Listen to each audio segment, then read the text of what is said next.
Today we are going to make this adorable mini crochet bunny. It's tiny, cute and perfect for beginners. So let's get started. For this you will need turning two colors, a crochet hook, safety eyes and stuffing, needle scissors. Let's get started. We will start with a magic ring. Now increasing each stitch. Before we begin, please take a moment to like and subscribe to our channel for more project magic because it really inspires us to make more such videos.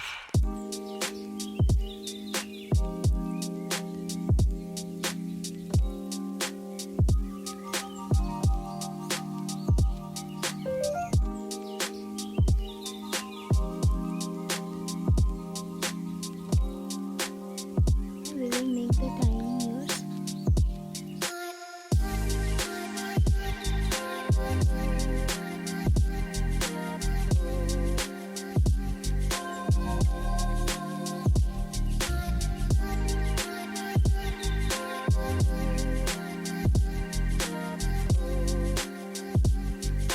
These are finished needing a necklace.